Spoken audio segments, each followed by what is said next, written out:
And it is moderated by a father-daughter team, which I think is pretty cool. So, to my far right, left, wow, it's been a long day. Over there on that side of the stage is Catherine Anas, who is an attorney working on patient safety, quality, and cost in healthcare. She's been on the Our Bodies Ourselves board of directors since 2008 and chairs the Our Bodies Ourselves policy and global initiative committees. And right over here is her father, George Anas, who is the chair of the Department of Health, Law, Bioethics, and Human Rights at the Boston University School of Public Health and author of The Rights of Patients. George and Catherine. Thank you. I think that this was correctly pointed out, my primary role here is being Katie's father, but that's... But we are going to do this together. We have a terrific, if we do say so ourselves, a terrific panel here. It's tough at the end of the day for anyone, but this panel can do it. It fits very well into the last panel. I see it as a continuation of the Fire in the Belly panel. Shamita gave us the lead-in, actually, when she talked about the powers that be.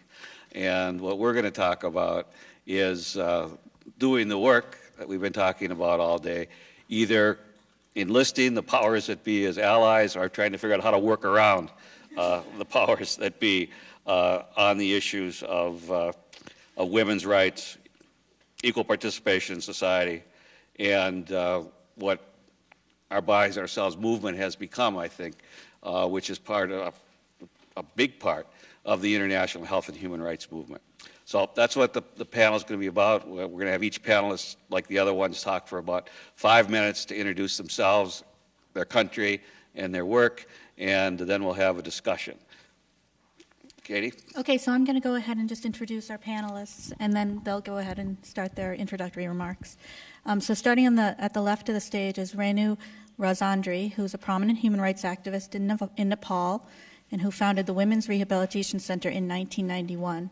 Next to her is Meri Khachikyan, who's founder and director of For Family and Health, the Pan-Armenian Association, which published the Armenian adaptations of Our Bodies Ourselves in 2001 and 2010.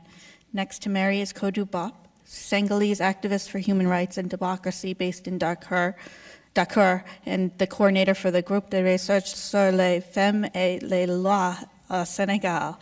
Sorry, Codou. Donna Weinberg is the founder and director of Women in Their Bodies and is an Israel Venture Network Social Entrepreneur Fellow. And Nirvan Gonzalez Rosa, who was born in Puerto Rico, is co-founder of Taller Salud, the first feminist health organization in the Caribbean, and coordinator of the Latin American and Caribbean Women's Health Network based in Chile.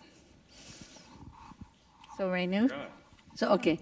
Thank you very much. Afternoon. I really feel that, okay, you all are exhausted, but I'm sure, I bet you, this kind of power, our power of this panel will wake you up. Because we will be dealing with the power, right? As already said, I'm Renu. I'm from Nepal, and basically I'm a human rights activist. And my focus is on health rights and women's health rights. And you know Nepal. Nepal is quite, at this moment, it's very exciting and full of challenges and full of opportunity moment. And that is being, right, challenges also our group, we took to take all the challenges of democracy to kind of bringing together with the challenges with the health right of women and then take it forward and convert into the opportunities. So that's how, so kind of whole our democratic movement and women health right movement is inbuilt and then being continued. Nepal is around, our population is 27 million almost, and 51% of women, but our life is really tough. Issue related with women's sexuality, even citizenship right, to pass on the citizenship to our children has been denied, and still that is very difficult for us to get. Trafficking is one of the issue, and maternal mortality rate was very high. Now it's getting a little better.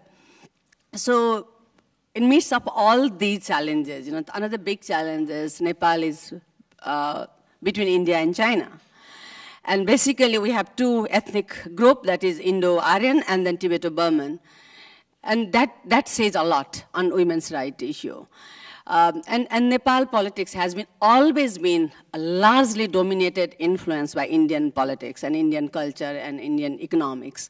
And that also makes always us very difficult to take our issues, made very difficult to take our issue forward. Definitely Tibetan influence cannot also be denied, but that is more on cultural and then other part, but not on the politics and then economics. In this just a context, and then for me, I'm a medical doctor, trained by profession. Working as I used to work as a medical doctor, definitely, and then I will just, I know that I have very little time, but I will start, why I started, how I started my journey. Like I met, while doing my health camp in one of my remote villages, I met with a woman who wanted to get examined, definitely, and I examined and I found something stuck while I introduced my 2 fingers in her vagina, something stuck. Then I wanted to pull that thing out, thinking, whatever happens, I will pull that out. And something came in my right hand, but the most horrible part was her prolapsed uterus, the pus and blood and water came like that, And for me, the thing which came in my right hand was a piece of rubber slipper, which she inserted, thinking that with that she can hold her uterus. And whole her story influenced me such a way that I started, so I started my work on women's health and health right? And then I started kind of whole concept of barefoot doctor. I tried to bring into my work, and then I started barefoot gynecologist concept, where whole information of abuse was exactly, it fit. And for me, our whole journey, so when we started, for me, as I said, I'm a human rights activist, and human rights activism is a political activism, right? So democracy was was the real issue for us. So for us, it was very necessary to organize women at the same, for the democracy, at the same time for the health right. So that's how we tried to, so we tried to start, we tried to make such kind of combination of organizing women at the grassroots level, where we really found that information on health and human rights is really something which we could enter into, but at the same time working with the leaders who were fighting for the democracy. So our body, ourselves, which I think we will be discussing later on, is a very powerful she was saying that not to say tool, but maybe I lack language. I studied in Moscow, so you have to understand my English. So, it became such a powerful thing to organize women and at the same time educate policymakers that for the democracy, it's very necessary to understand that women are 51% in the country. So our identity, our visibility, and democracy, those things we started to take together. And then we built, and in People's Movement, which was in 1991, we were very much part of that. And after that, this whole, translation, adoption, I think our body, ourself is transcreation. I will take that terminology. And then and this is a journey where I did training for more than 5,000 women across the country. And then all the stories and all their experiences are in our body, ourselves. And this, and along with the stories and, as I said, political activism, we started brokering power brokers at various levels, at the personal level as well as the political level. At political level, definitely with the policymakers. At the personal level, definitely with the matriarch, and then all family members also. As a result, at this moment, we have something to celebrate. Like, we have democracy in the country, which is full of challenge, definitely. Peace process is very much protracted. But we are drafting our new constitution, where we are making our sexual and reproductive right of women as a fundamental right. And we are very successful on that. We have national policy against prolapse uterus. And then we have now national plan of action on women's health. So these are a few things which I think that we can celebrate. But as I said earlier, we have a lot of challenges also, and then one of the challenges is stabilize peace from women's perspective, not from the person who are in power. For them, peace is something very sterile thing, but for us, peace is a living thing. So I think, and that's where we are bringing our obvious issues and then information very much in and organizing women. Thank you.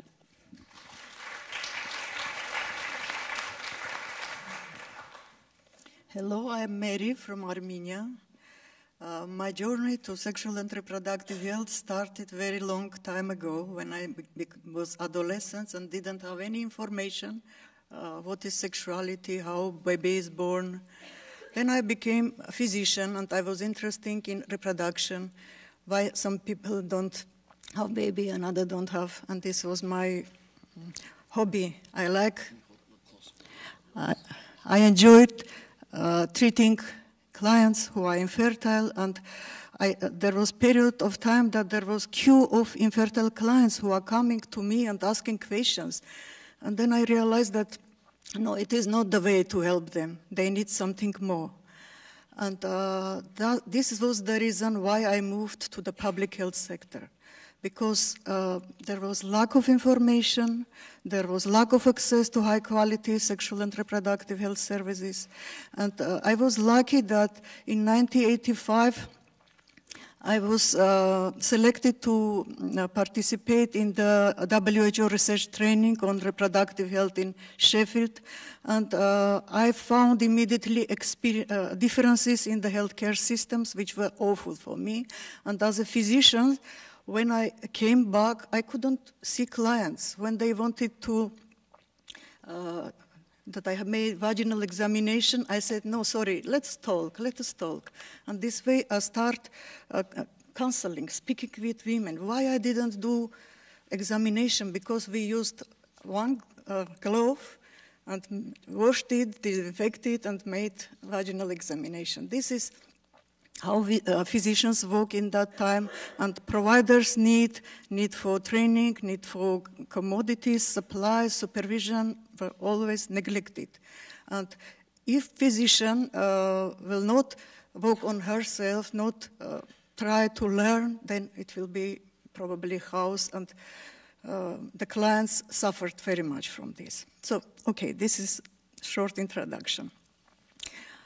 Then after this, I worked for the Ministry of Health as a consultant. I became WHO expert in Geneva.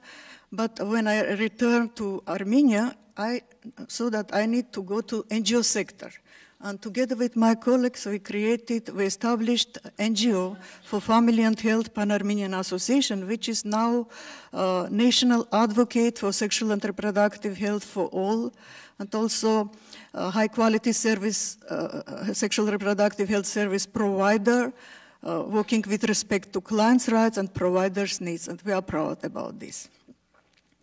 So I should mention also, don't forget that association became member of International Planned Parenthood Federation European Network, and we are working in close partnership with civil society organizations. There are too many civil society organizations in Armenia, and now we have, we are choosing which civil society organization we have to work with, because some of them are pro-governmental, and it is just name NGO. And we were very lucky that I met Judy Norsehian many years ago, and Barbara Merhurian, who initiated that our association will start translation and adaptation of the OBOS. What was similar between our organization? That we had similarity in our mission. And I want just to read these words and you will understand. Together with our partners, we walk towards a world where women, men, and young people everywhere have control over their bodies and therefore their destinies, where they are free to choose parenthood or not, free to decide how many children they will have and when, free to pursue healthy sexual lives without fear of unwanted pregnancy and sexually transmitted infections, including HIV, where gender and sexuality are no longer a source of inequality or stigma. That's why we joined to you, and we are very grateful for you for this. Now, I'm not sure whether you know where is our country. Just small introduction, what is Armenia? If you all know that, raise hands, I will not talk.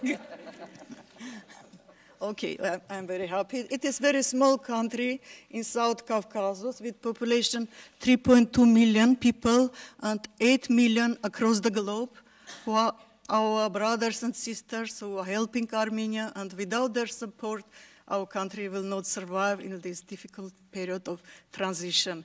Why transition? Because 20 years ago, we recreated again national independence from Soviet Union. We separated and became sovereign republic. However, Armenia is a very old country. It is not just the Soviet period. Armenia is the first country which established Christianity in 4th century BC.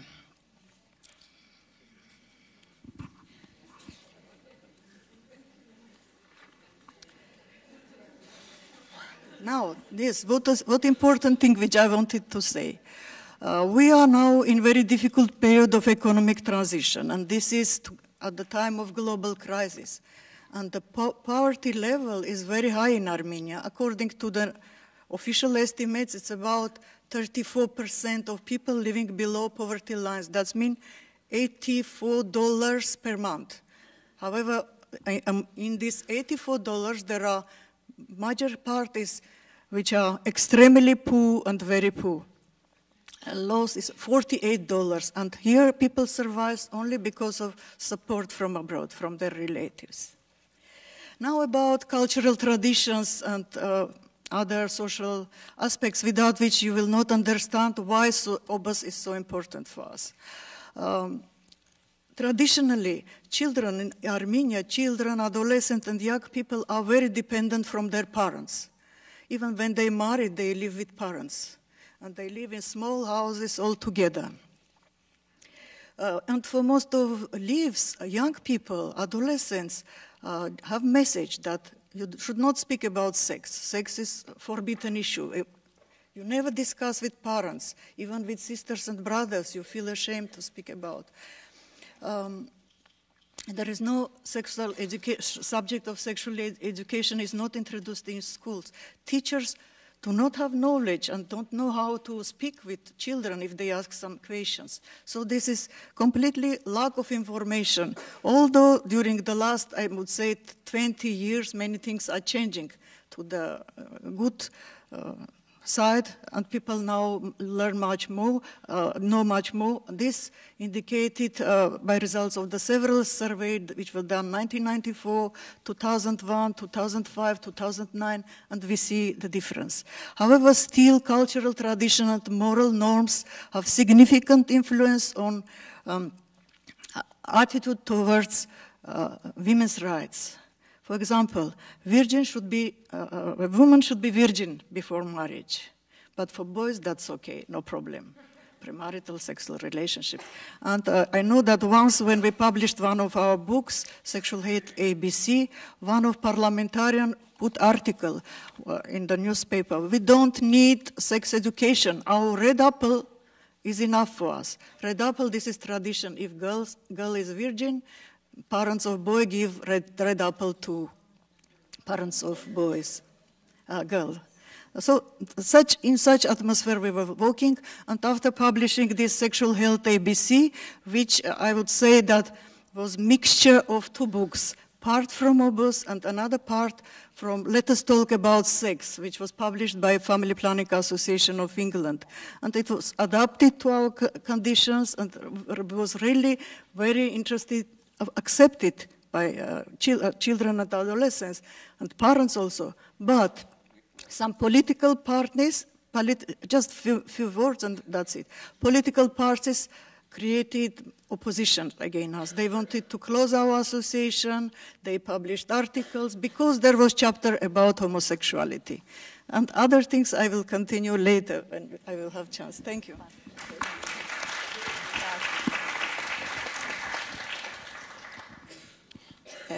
Thank you. My name is Codou.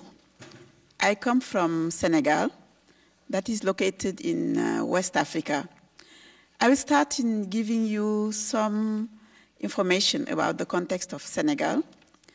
It is a country with about 11 million inhabitants.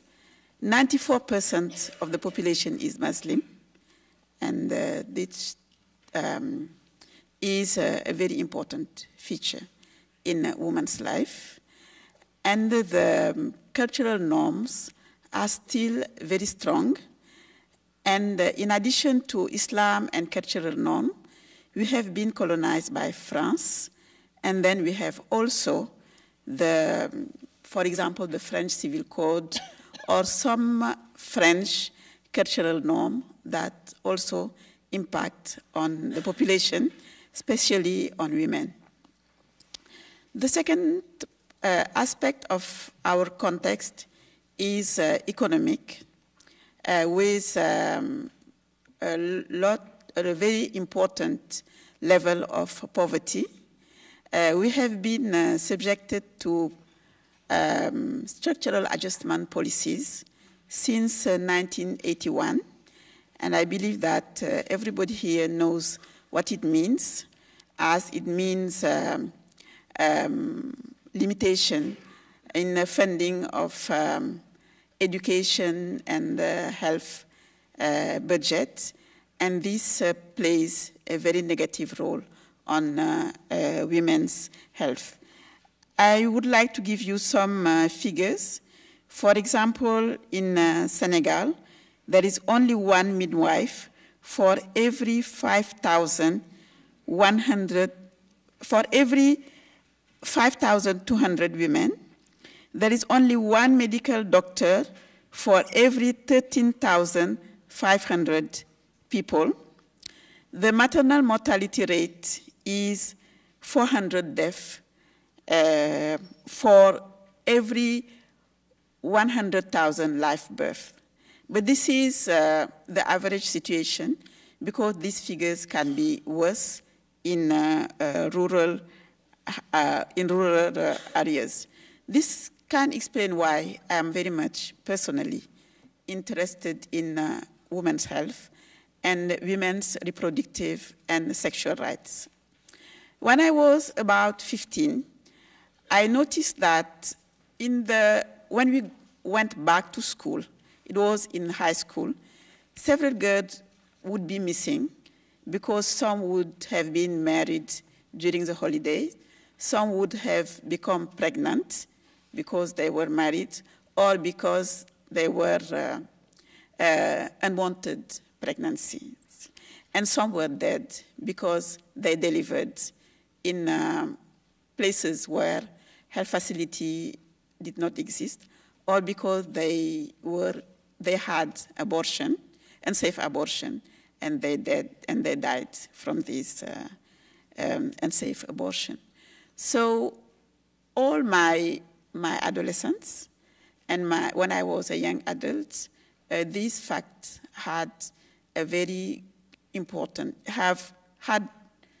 were important to me.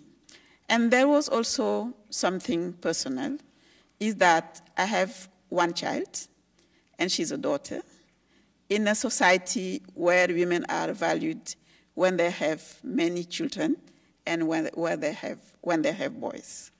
So no matter what I did, I was less valued because I had only one child and it is a girl. So this gives you some insight about what is woman's status. So it is a status that is low, and this low status is justified by the tradition, but also by religion. I don't want to speak like all Senegalese women have a low status. We have some ethnic group, matriarchal ethnic group, where women enjoy a high status, and some patriarchal ethnic group where women have a low status. So it is not something that is homogeneous.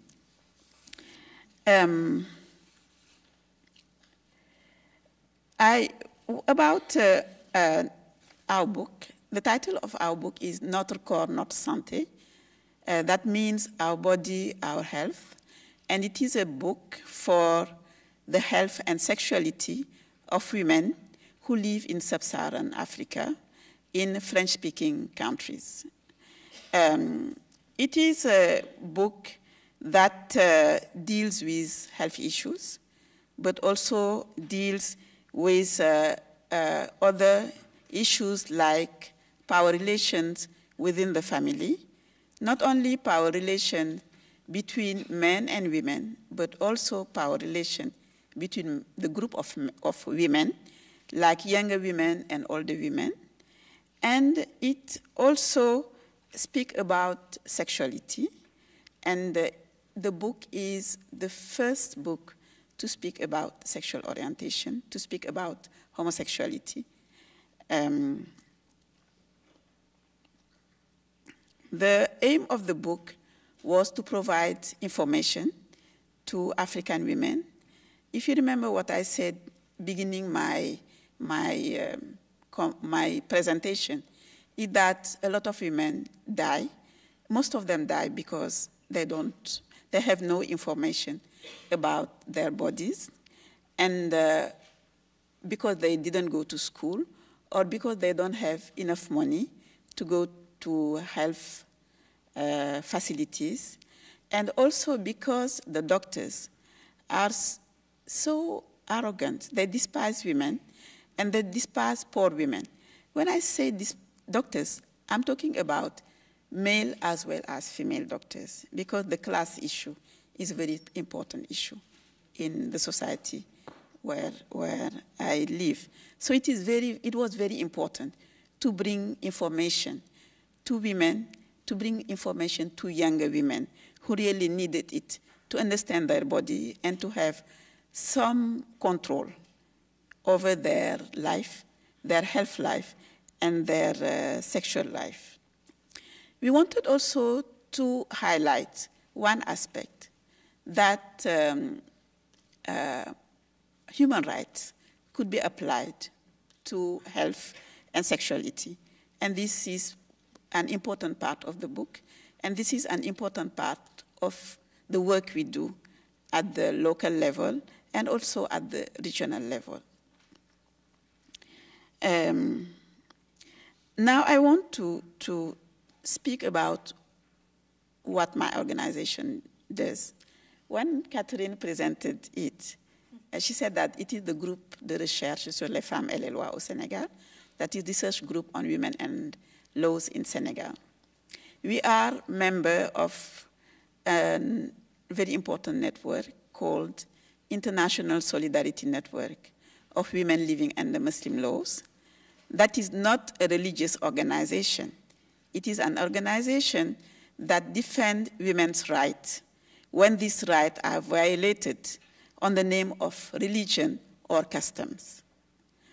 It is an organization that is, which members are women's human rights defenders or just human rights defenders. And my organization serves as coordination office for Africa and the Middle East.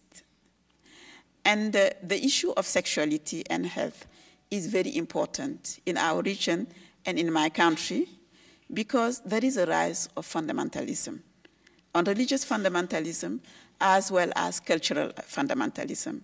And for example, more and more often, violence against women is justified by religion, that you know, but it is more and more justified by culture. When I was younger, our dream, and I would say the dream of the majority of Senegalese was, am I too long? Please, yeah. Oh. You're great. I mean, I hate to stop you, but because you're saying stuff exactly what we want to hear. But yeah, can we move on? Okay. Back to you. Yes, okay, thanks. Sorry. Oh, you have it. Hi, my name is Dana from Israel. I would like to start my notes with a personal note. You know, we feminists insist on combining the personal and the political and the personal. So for me to be here today, celebrating with all these wonderful women, August 40th anniversary. I was born with the first edition of August in Jerusalem, Israel, and today I'm here with almost both our books. Here is the Hebrew one, and the Arabic should arrive any day now, celebrating this event. I really feel like this is what I was born to do.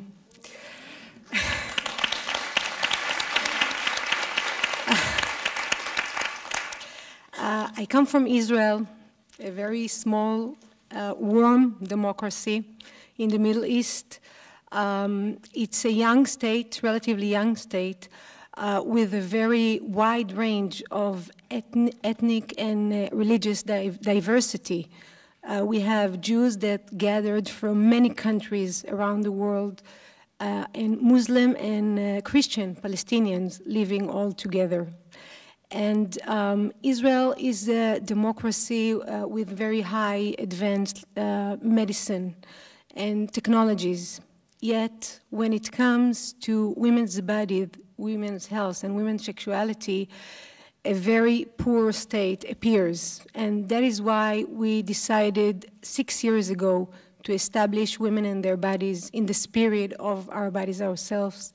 Our organization is an Israeli-Palestinian collaboration, and we are working together to promote women's health and sexuality in various ways. What we do is, of course, we had these two adapted books, one into Hebrew and the other into Arabic, after 6 years of very hard work of over 350 volunteers from all around the country and from a very big variation of professionals, all work together to create these two wonderful books that we are so proud of.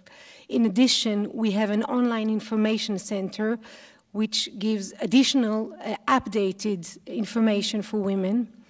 And we have a marvelous project of workshops throughout the whole country that women can attend and participate and talk about their experience. We felt that in Israel it is needed not only to write and to read in order to accept information, but to talk about it, to be able to think, to be able to decide what to do.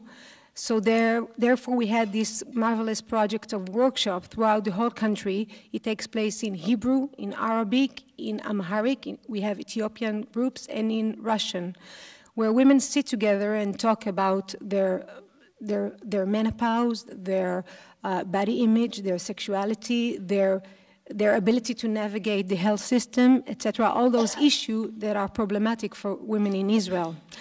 I want to say a few words about why we decided to work in the spirit of Our Bodies Ourselves, because it was very clear to us as we started that this was going to be our direction.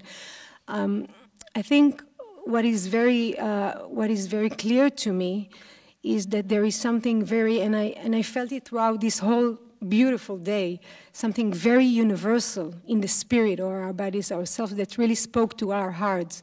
And this is we all need accessible, simple information about our health.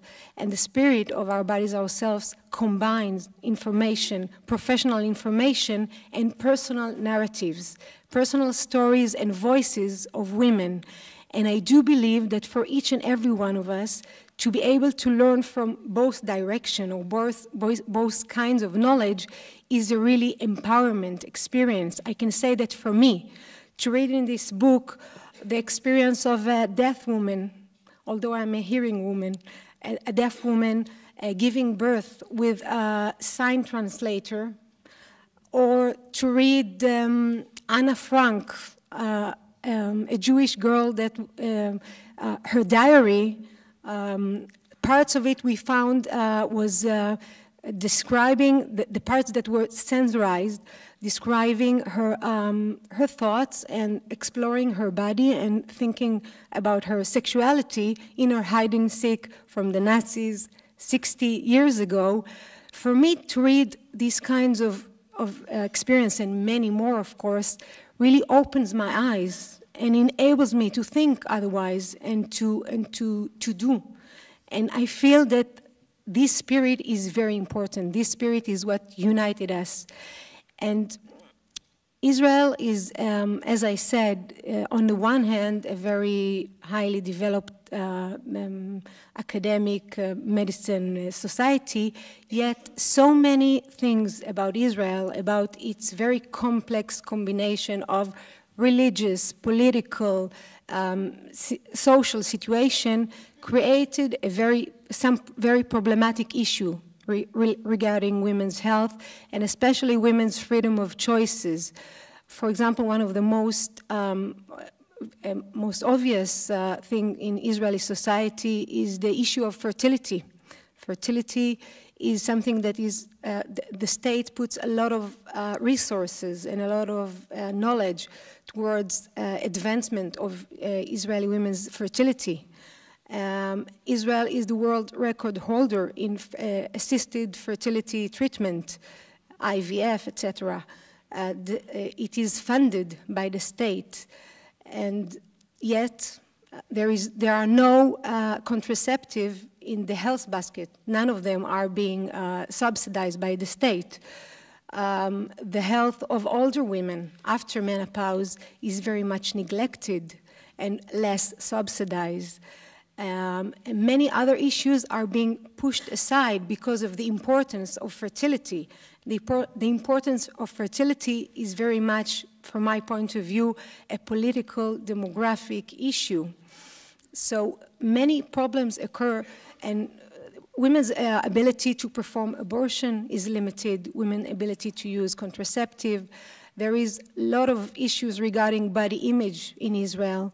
So the social and political circumstances created all a very unique situation where we felt we had to do a certain job that will promote women's health, that will enable women to make informed choice, that will let them read materials, participate in discourse, and make change.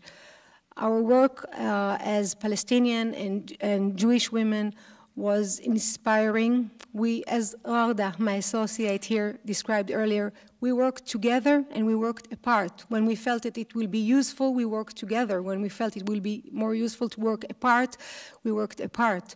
And just as we took the Abbas materials and adapted it into Hebrew, we took the Hebrew materials and adapted it into Arabic.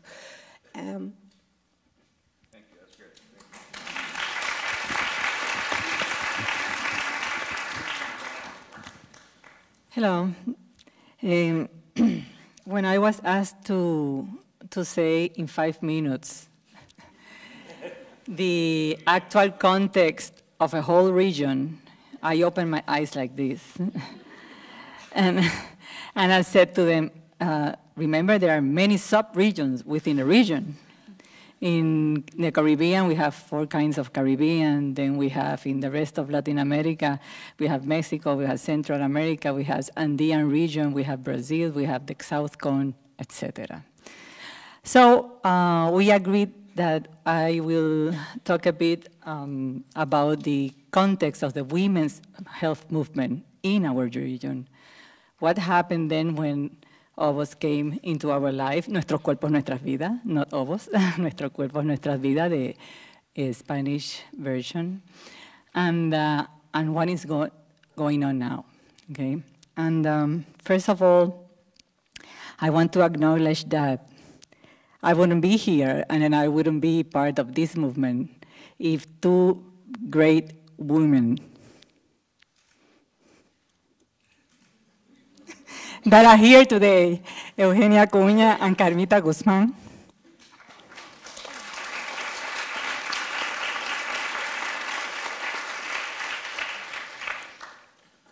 in 1979 came and asked me to be part of their dream, to organize an organization, a feminist health organization in Puerto Rico. And I'm very proud of that. And now that dream has already 32 years. And the actual staff's team, the oldest one has 35 years, so it's a very young team. And Taller Salud, was a pioneer in that time in the Caribbean, and also was the how do you say, el puente, the link between the Boston Women Health Book Collective and the rest of the Spanish-speaking Latin America. And thanks to that, we could did a lot of work all around in the region, mainly in Dominican Republic, Puerto Rico, and many other Spanish-speaking countries. I must mention other examples in our Latin American Caribbean region, such as CIDAL, that she already mentioned here before this morning, as one of the pioneers, also organization, Casa de la Mujer in Colombia, Soscorpo in Brazil. All those women were before us. And then after us, at the same time, Movimiento Manuela Ramos and Flora Tristan from Peru.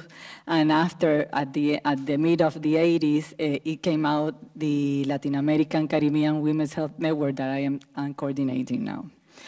For instance, all those organizations use the OBOS Spanish version as a tool to develop workshops to promote political debate and reflection of the patriarchal industry of health systems, the control of and medicalization of women's bodies and cycles by pharmaceuticals, and the opportunity for women to begin to have control and power of their bodies and health through a scientific based on information written by women in a very simple and non-medical understanding way, without mentioning words such as feminism, capitalism, and patriarchy, although they were talking about that, in order not to exclude anyone, okay?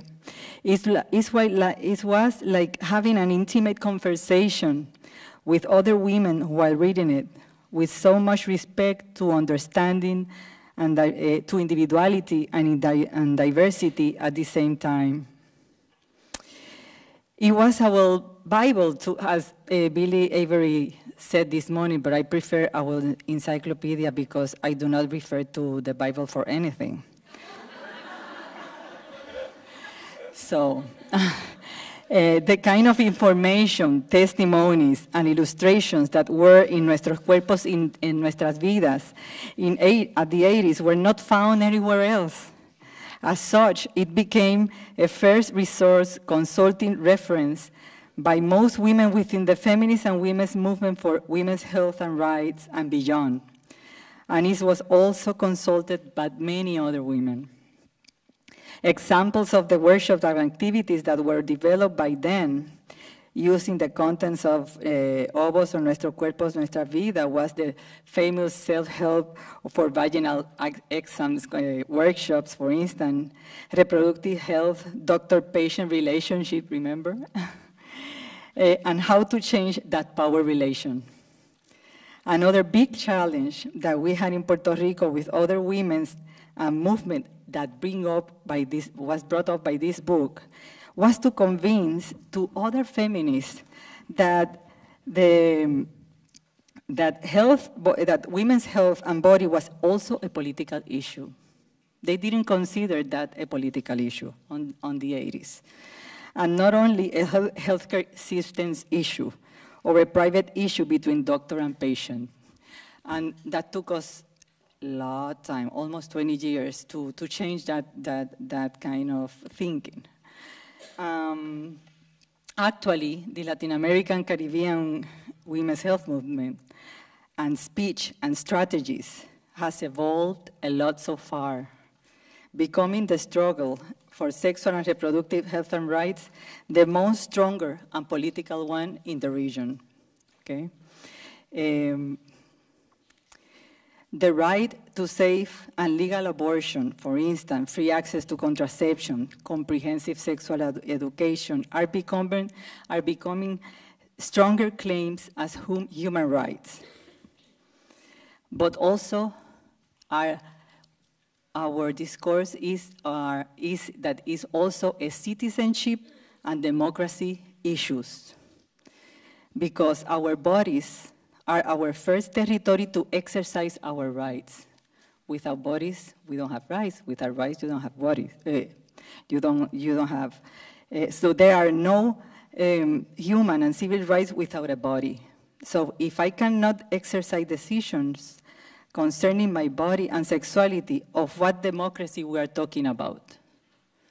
So in our region, now we are struggling in that way, because we also are demanding our governments and states should be secular, should be separate from states and churches, as we are all now confronting strong, organized, and very well-funded threats by the Catholic Church, mainly in our region, and other conservative and fundamentalist regions and sectors here also in the United States, that are making deals with governments in order to step back our accomplishments concerning human rights. And Nirvana, okay, then I can share more things with you. Okay. No, thank you very much.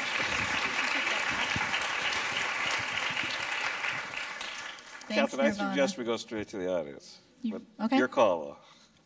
Yeah, I mean, they were great, because I let the panelists talk longer than 5 minutes. I understand, it's my fault. So I think we should go straight to the audience. If you guys have questions or comments, direct your questions, say who you are. And while you're getting up to the podium, then we can do a conversation here too as well. But I don't want to let anyone leave here today who has a question and doesn't think they had an opportunity to ask it. So please give your name and address your question to whoever you want to answer it. Because Hi. they actually answered 3 of our questions already. That's why we're not asking you them. Go ahead. Hi, my name is Kimmy. I work at Colgate University in a Center for Women's Studies in New York. And thank you so much to all of the panelists. I've just been enjoying this entire day. It's very historic and exciting to be here. My question is actually for Nirvana.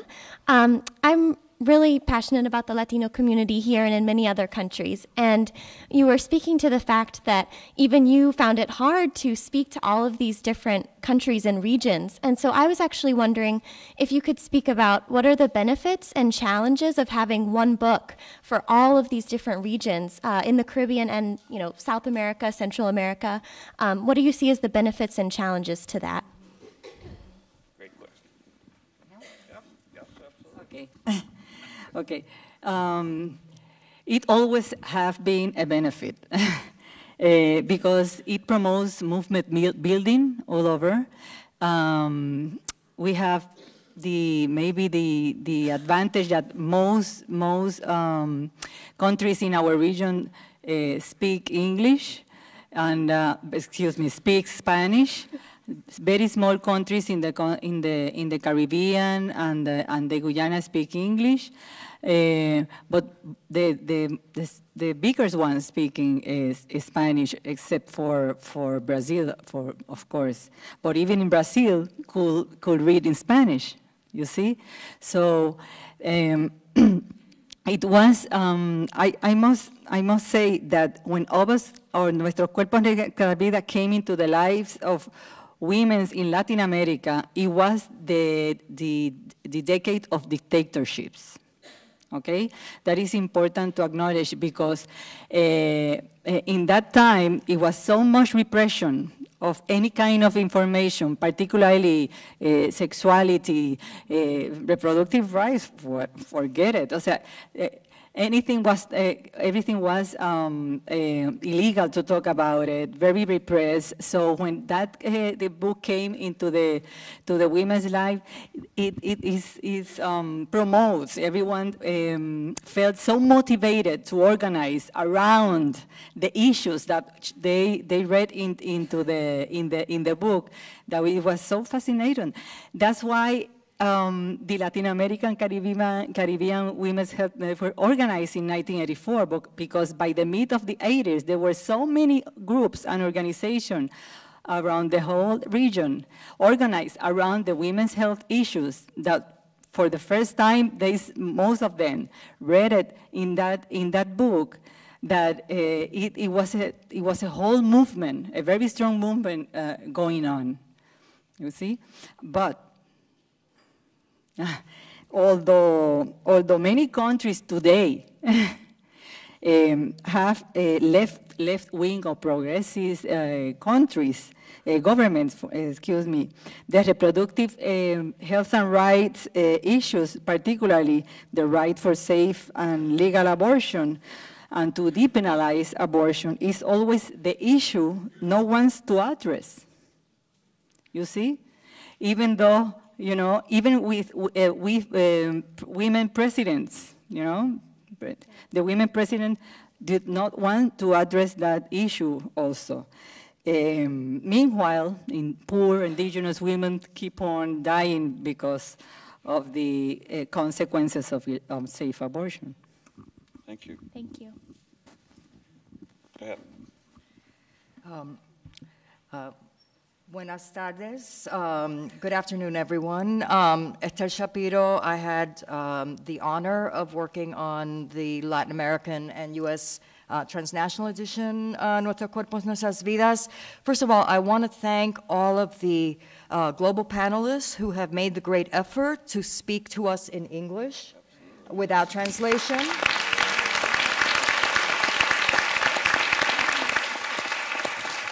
Thank you. As a result, you have no idea how fabulous they are. And I sincerely hope that as we continue to learn from our global partners, we will persuade funders that translation, sophisticated translation, will work as for knowledge as a two-way street, because not only does our bodies ourselves and the spirit of our bodies ourselves have an extraordinary amount to teach the world has an incredible amount to teach us about political organizing. And as our sisters from Cidal told me when we were working on the book in the 90s, we may be poor in material resources, but we are rich in human resources. And in a country that's about to spend itself into the ground, that's spending 30% of what we have on bad health care, destructive health care, physician entitlements. It is time to learn from people who know how to take whatever it takes to make a difference. And so I just want to make a plea. Consider ourselves in your debt. So I just want to thank my sisters in the movement who have taught me to take my internalized gringa feminist and make her a transnational woman.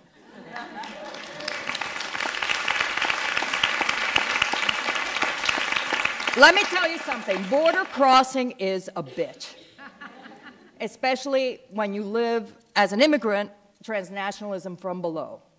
However, I think it's just very important for us to make a commitment as we look to what are we going to do with this work, to know that we have created this rich network and we have new opportunities for communication. Because it used to be that we had to wait for letters and to see maybe somebody got a fax machine out in the middle of nowhere. And now we have a different kind of ease and a new opportunity to learn from each other. So I wanted to say that, and I wanted to invite those of you who have mentioned the important networks that you are part of. Codou, you mentioned the women living under Islamic rule and how your organization has linked to that. Nirvana, you too have talked about links between small organizations and the power of a larger movement. And I would just invite you to share more about that, because that's how our powers multiply. So thank you so much.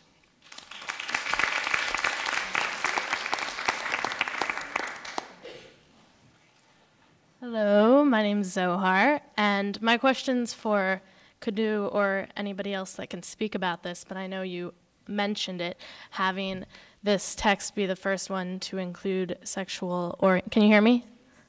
Yes, sorry. This question is for you and for anybody else on the panel that it applies to. You mentioned that this text is the first one to mention sexual orientation, and I wanted to know what the process was in deciding to put it in the edition and what direct impact it has had in the community and at large.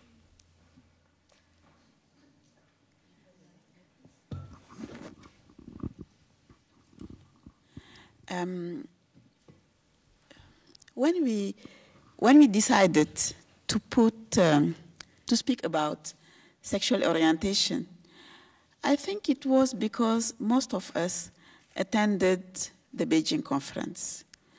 And at the Beijing conference, Senegal was the president of the African group. You know, it is organized by region. So Senegal was the president of the African group, and we felt as Senegalese that it was our duty to push our ministries who were there to commit and to sign the Beijing Declaration. The Beijing Declaration mentioned the issue of sexual orientation, and the Beijing Platform of Action mentioned it also. So the African group signed this. Although I think that at the local level, at the country levels, there is a lot of homophobia. So back home, we, from the civil society, also we were in the Senegalese delegation, because we negotiated that with the government, that the women from the civil society would be in the governmental delegation so that we could influence the decision made by the government, you know. So when we were back home, we thought that it is our duty to translate that commitment made in Beijing in what we were doing. So at this very small level, that was the book in Senegal, we thought that it was important to put the issue. It was in the late 90s.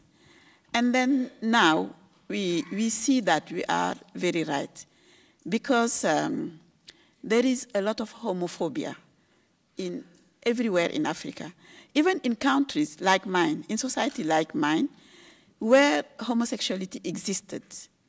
It was not acknowledged really, but it was not discriminated. People were not discriminated because they were homosexual. But now there is a lot of homophobia because of the rise of fundamentalism, of religious fundamentalism. So it is very important to continue in our struggle, saying that we are struggling for reproductive health rights, sexual rights, but also saying that we are struggling for the right of people who are not the same sexual orientation that us. If I can continue, just one thing. For example, in Senegal, there was in 2008, there was a wave of homophobia.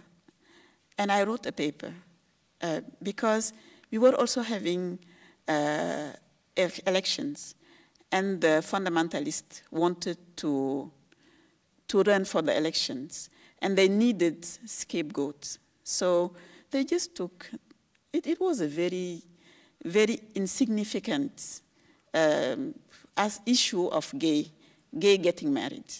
And they say that these people were, how to say it, you know, were changing the moral of the society, things like that. So we thought that it is important to show how fundamentalism is a political thing. It has nothing to do with homosexuality or not. It is about being at the level where decisions are made, where political decisions are made on our life. And then defending homosexual is not being for them. It is a citizen duty, because they are members of the society. They are the same citizen rights. So if you don't defend homosexual, next time, fundamentalists will target you. I mean, as women, if we don't support abortion or all these rights that are not looked as political rights, next time it will be our turn, and nobody would support us. So I think it is for these reasons. Thank you.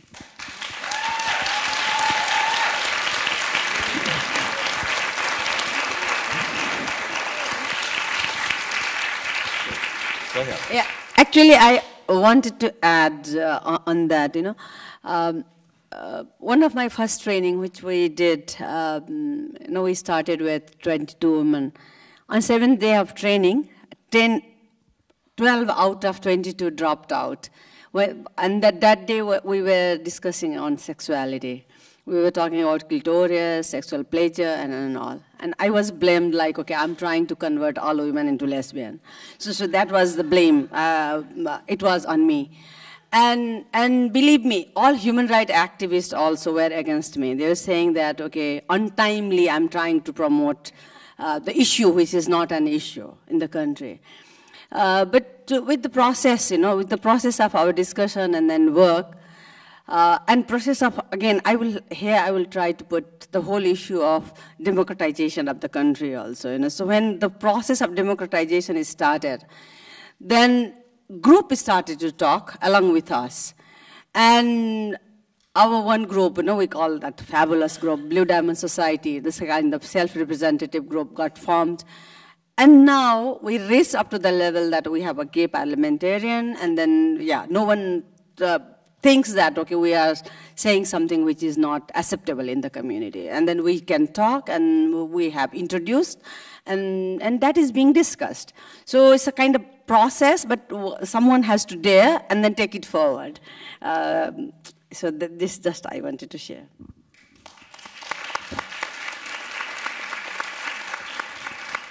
Before we go to the next question, does anyone else want to speak to the issue of sexual orientation and homophobia, and as an obstacle in your work? I know it's a huge obstacle in the United States in terms of health education.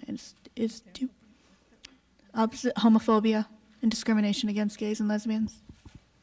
Do you find it as a barrier? Well, at the beginning, at the beginning of the organization, the issue of lesbophobia, in our case, was, how do you say, hidden.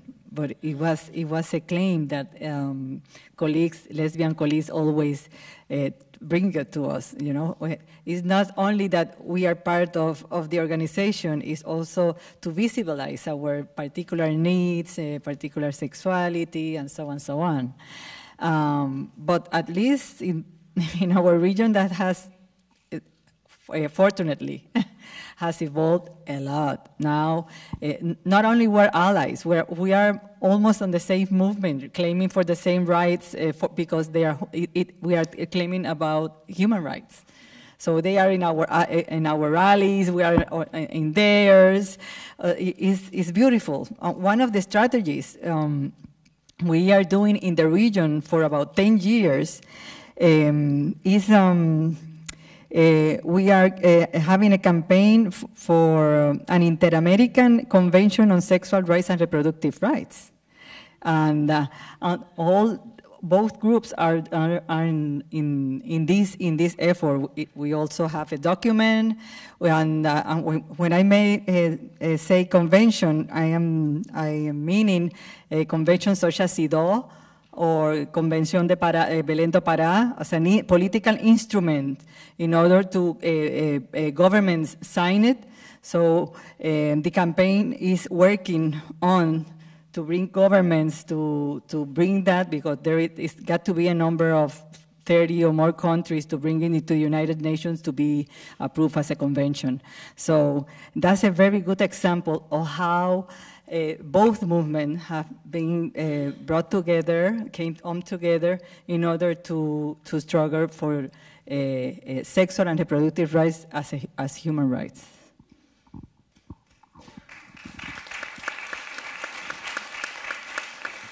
And one other question for the panelists. Fundamentalism and fundamentalist religions are becoming a problem here in the United States. Have they been a problem in any of your countries? That's a pretty open question, right? Are you talking to me? No, you've already answered the question, Nirvana. I know it's a problem in Puerto Rico. Can I? So I think, you know, in our country at this moment, I must say that, okay, religious fundamentalism has not that been affecting us at this moment, but it's increasing. It's increasing because Nepal has been primarily like a Hindu country with the Buddhist population, and we had a very small minority Muslim community. So, but we have another kind of fundamentalism growing now, because Nepal was a Unitarian state. Now we are talking about federal state. So all issue of identity politics is emerging. So a lot of ethnic fundamentalism is growing, and where women are the most targeted. You know, kind of, these are our women, these are your women. So that kind of attitude we started to see, and then that is really creating challenge, and that is creating a real divide even within the women's movement. So in our body, ourselves, in one chapter, we tried to bring together that, okay, these are our body, not yours body or someone's body, you know. So it's a real challenge. But, you know, religious fundamentalism is one thing, but I think that with the nationalist movement and then with the democratization, when whole issue of identity and national identity becomes really at forefront, then whole fundamentalism, nationalist fundamentalist also emerges, and then we started to evidence that one in Nepal. Go ahead. Yeah, I think that in Africa, fundamentalism is seriously affecting the societies. I'm not talking about what is happening in Nigeria. I think that you all follow it in the television with some states that have adopted the Islamic law, the Sharia law, and some others that are still secular. But even in secular states, we have a problem of fundamentalism. My country is a secular country with 94% of the population that is Muslim. Our first head of state was Christian, and it was not a big deal. Today, we have lot of fundamentalist group, and this affects also the women's movements, because you have now many women's organizations that want to be organized along religious rules. We have secular constitution and we have secular laws, but now there are Islamic organizations that wants the state to adopt a family code, what they call the personal family code, that is organized along the Sharia line. This means that women are inferior to men, and this is written in the Constitution, that we are inferior to men. If there is, I think you have heard about all the Zina law, that means that we cannot mix with men, we cannot be at the decision-making sphere. That means that we cannot become a head of state, we cannot become parliamentarian, we need a male guardian for a lot of things. So, and this is more and more listened to. You have a lot of people in Senegal who believe that in a country with such a large majority of Muslims, we should adopt Sharia law. And people do not know what Sharia law means, you see. So I think this is very, very, very, very important. And the economic situation, the economic crisis, is really likely to fuel the rising fundamentalism, because they say that religion is the solution to everything. And we are not receiving a lot of funding from the country from the north, but we are receiving a lot of funding from Saudi Arabia, from Iran, from other countries that have petrol and that have money. If I'm not too long, just what is happening in Libya. You know, when Gaddafi was ruling Libya, Gaddafi was very influential within the African Union. For example, we have a protocol on women's rights. That is the most advanced women's document in the world. It is very, very advanced. It speaks about abortion, about a lot of things. But if there are fundamentalist African countries who are against these things, this means that women's rights will not be visible, will not be supported at this level. And this means that also, if we do advocacy to have our state ratify this convention, for us to use it to advance our rights, this means that our state will not do it. And it, as I said, it is even in the women's movement, now fundamentalism is beginning to make serious advancement. So I think we should not believe that it is a small issue. She spoke, and there is also the cultural fundamentalism. We should not believe that fundamentalism is only religious. It is cultural. When a girl is circumcised, female genital mutilation, because it is the tradition, and it is a traditional practice that is completely, that is not useful, that is a violence. But to me, this is another type of fundamentalism that we should be aware of. Thank you.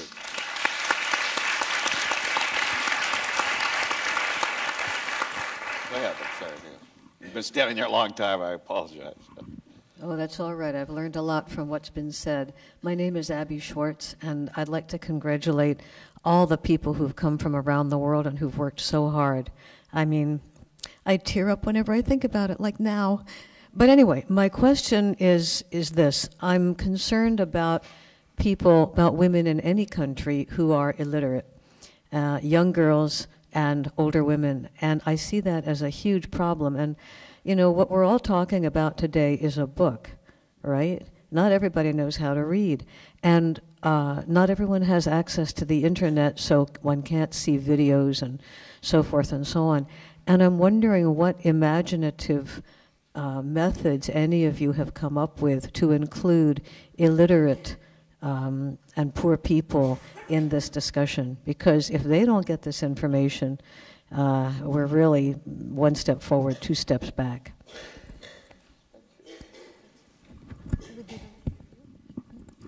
Yeah, the question is, you know, we're talking about a book, and you have to be literate to read the book.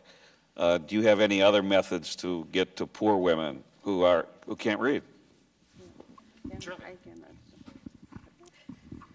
This is a very important question, how to give information to women who are poor, who don't have time to read and don't like it. We do focus group discussions and speak with them about the book, and they start to tell their stories, changing their lessons learned, experiences, and they actually, we read the book for them. Facilitators read the book for them in this way. Can I comment too? You started, right? Okay. Actually, we are very concerned about reaching to young girls and reaching to older women. Those are two populations in Israel that we try very hard to get to, and you are right. A book that heavy could be intimidating, and although we hope it will be useful and it will be kind of a Bible at home, we are very well aware of the need to create other kinds of discourse and other kinds of ways to create change. And actually, we are now working, as I mentioned, with community workshop with older women and with the younger generation and women working with youth to create a set of ideas, of thoughts about how to create change. First, we want to hear what's bothering older women in Israel And it is always very surprising, I can tell you from my own personal experience, to enter a room of women in their 80s and sit down and listen to them and really hear what bothers them. It is almost always surprising to see how occupied they are with all those issues that we all raised here, and to hear their idea for change. And with young girls, we are doing the same work, and now trying to think, there is Our Bodies Changing Life, Changing Bodies Changing Life, the glorious book, which we thought we would adapt, and now we decided that we don't want to do another book. Ruth Bell, the editor,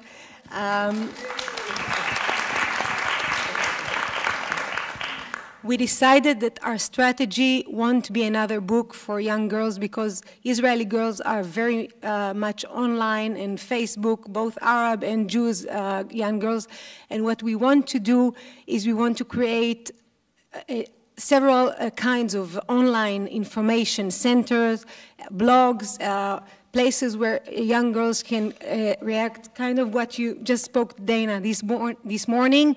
And we try to create shorter information handout to give to young girls just a shorter pamphlet about the various contraceptive that you have, the short information about sexual transmitted disease, because we are sure that a book will not be the only solution. Yeah, actually, our practice, we electronically also we are very weak. And literacy rate is also quite low. So book is one of the things, right? A book for the certain literate group of population. But to reach out with the younger girls and then at the community level, we have developed several methodologies, like street play, street drama is one of a very popular way which we are using. And then another, like we do in almost in every village, so we are trying, like our organization at this moment, we work throughout the country, and then we work with 1.7 million women, so you can understand that is scale, right? So we are going at the community level, and we do women's health fair.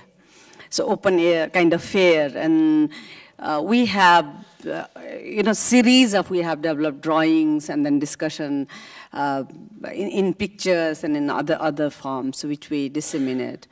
And with the girls, we found that street theater is one of the most popular thing, which they really like, and then we can reach out to kind of wider population. Thank you.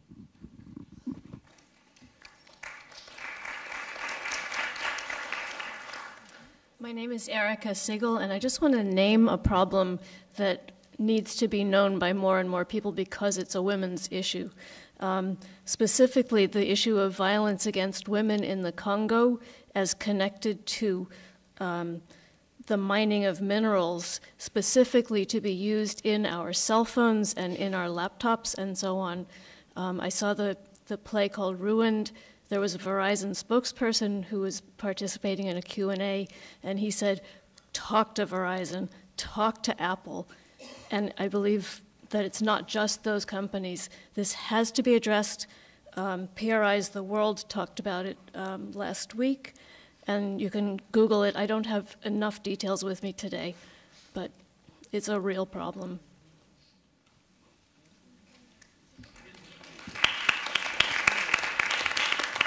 Thank you for that. Do you want to talk about that? No, okay. I know there's a lot to say. Thank you for that. That's a very real and complicated problem. I want to give everybody on the panel one quick shot. We don't have much time, but we have about 5 minutes or so. Yeah, we're talking about barriers and allies. I want to each tell me who your best ally is to further the work. Because we want to end on a positive note, we all say. So which group or which organization or which movement have you found most helpful to work with? In your of course, in your country, in your region, wherever you are. I'm assuming there's at least one. Yeah, actually, best allies, definitely there's the women rights groups. And then like in our country, we have created, we say that Women Human Rights Defender National Alliance. Now, because especially women, what we found in country like ours, women who are talking on sexuality and issue related with the body, they are being really targeted. targeted. So it's very necessary to create them some kind of safety alliance also, kind of space where they can discuss and then talk. So we have created a Women Human Rights Defender Alliance based on that. So this is a best ally. And human rights movement. Human rights movement is also another alliance, but kind of that also, sometimes it depends, so we have our whole patriarch men are leading human rights network in our region. So time and again we have to remind them that they are not a men only, and they are human rights activists. So that is, and then another we found that best alliance, I don't know till when that will go, that will sustain. But the left movement, we find that left movement is really supportive. And then, yeah, we can work with left movement.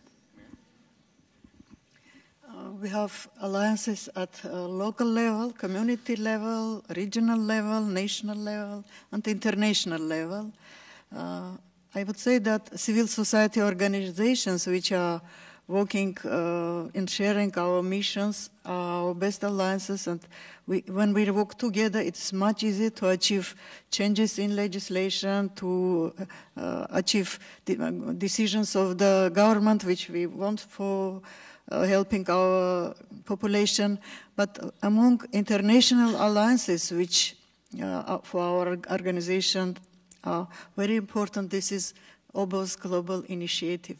Because this is, what I would say, this is very neutral, not dominant, and you are free to decide, come with you or not to come. You don't push, like, although you're writing a lot of letters, emails, but we are not obliged to follow you. This is our will, our decision to. And we feel that you are one of our best alliances. Thank you. If you allow me, I would like to follow up about rape in Congo, violence against women in Congo. It's not to expand on what she said, it's to make a proposition. In networks I work with, when this kind of issue is this information is given, before the end of the meeting, we make an action. For example, we decide that we will have a small committee, we write a letter that everybody will sign, that will go to the Congolese head of state, that would go to Verizon and to the phone companies, not only here, but I believe that in Europe also there are phone companies that take advantage of this. So that something very practical, but also that supports women in Congo, comes from the gathering of women, this gathering. So if we could do that, we could sign as individuals, or as organization. And I can tell you that in Africa, our head of state are not very sensitive to what we say as African women. But if it comes from the United States, maybe they will be more aware. They would be more willing to take sanction that if it comes from here. Concerning now your question.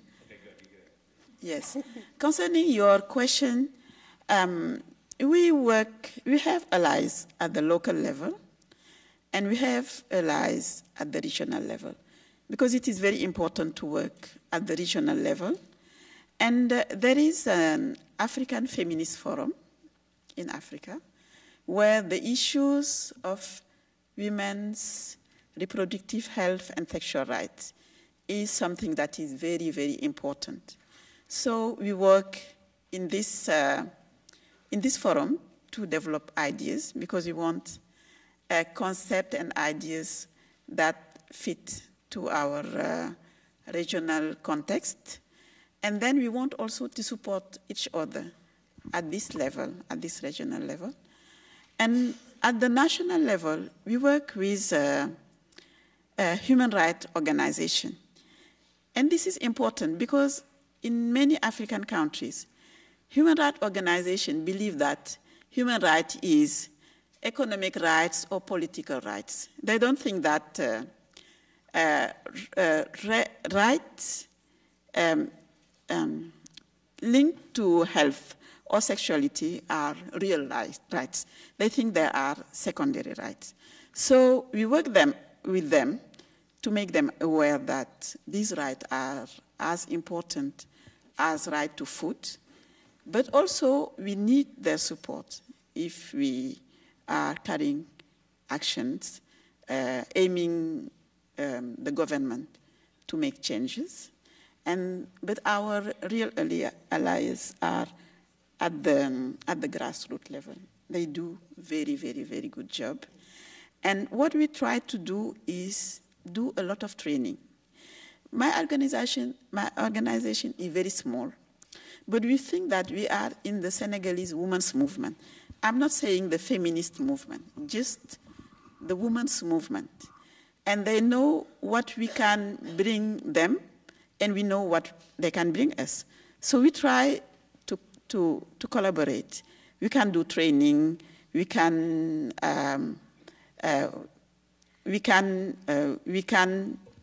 connect them to other organizations at the local, regional, or international level.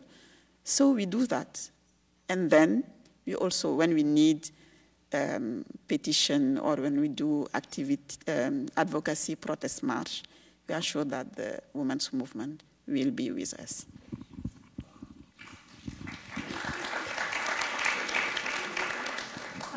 Actually, this is a very hard question for me because we are blessed with so many allies within our country. As I mentioned before, we had 350 volunteers working with us on both our books and other work. And some of them are working main junction of both governmental and NGO creativity in Israel.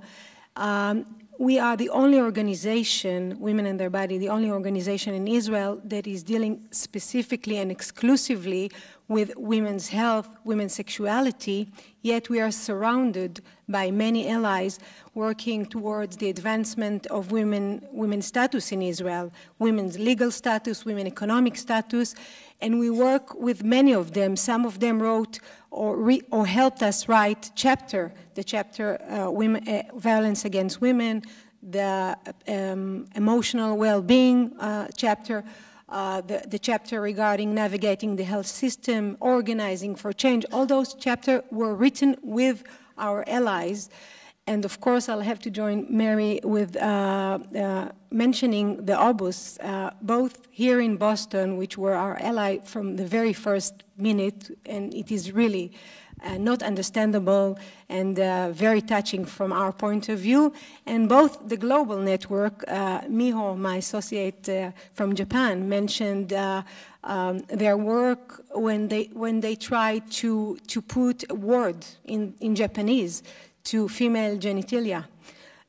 When I talked to Sally and Aisha about our problem, we couldn't find a word to write in the Hebrew and the Arabic word. There is no suitable word that women could use. Most of the women we interviewed said, that place, down there, the place, all kinds of names.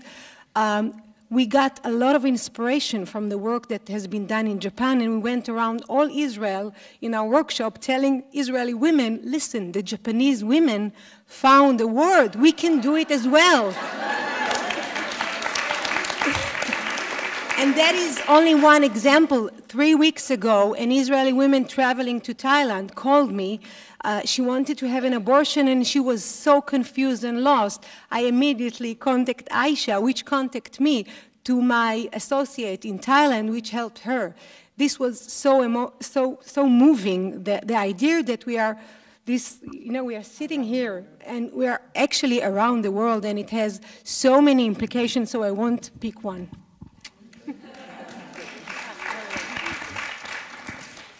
Well, fortunately, as a regional network, we also have many allies. in the movement, and that makes us a stronger movement. In the last 15 years, for instance, the LGBTI movement has been a very strong ally, and Catholics for a Free Choice has been a very, very strong, and we must acknowledge the hard work they are doing in terms of reproductive rights and also in terms of sexual diversity. They are taking out very, very good published materials. And also academics has moved on with us also. And the People's Health Movement that is going on in the region also has asked us to be part of them because they need a gender perspective within that also. So they want us to be there. And also that you mentioned the human rights movement also is very important, but that has been more recently, in the last 5 years. More recently has been taken into account, for instance, abortion as a human right issue. You know, it took a long time to them to acknowledge that. And we also have other strategical allies to move on a particular issue, depending the issue, you know, just as PAHO, for instance, the Pan-American Health Organization, that are more institutional, UNFPA, other global networks and NGOs. It depends of why you want to move on in your political agenda. You know, you look for these allies in order to move the agenda in the region, in our case. Thank you all. Can we just give a round of applause for our panelists? Great.